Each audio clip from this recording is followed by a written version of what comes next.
কিছু বছর পর, তখন আর বিটিএস নামক কোনো ব্যান্ড নেই। তখন বিটিএস এর 7 জন মেম্বার কারো স্বামী, কারো বাবা নামে পরিচিত। সামাজিক নিয়ম হোক বা পরিবার, সবকিছুর জন্য আমাদেরও যেতে হবে শ্বশুর ঘরে। হয়তো তখন সারাদিনে আপনাদের কথা ভাবার সময় হবে না, হয়তো তখন সারাদিনে আপনাদের ছবি দেখা হবে না। সারাদিন হাজারো ব্যস্ততার পরে যখন ক্লান্ত শরীর প্রশান্তি চাইবে, তখন বিছানায় শরীর এলিয়ে দিয়ে বালিশে মাথা দিয়ে আপনাদের কথাই আগে মনে আসবে। হয়তো চোখ থেকে গড়িয়ে পানি পড়বে, হয়তো স্বামী পাশ থেকে ডেকে জিজ্ঞেস করবে কাঁদছো কেন।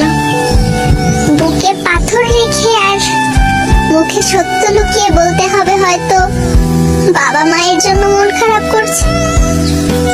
আড়ালে হোক, আপনারা আমাদের মনে সারা জীবন থেকে যাবেন।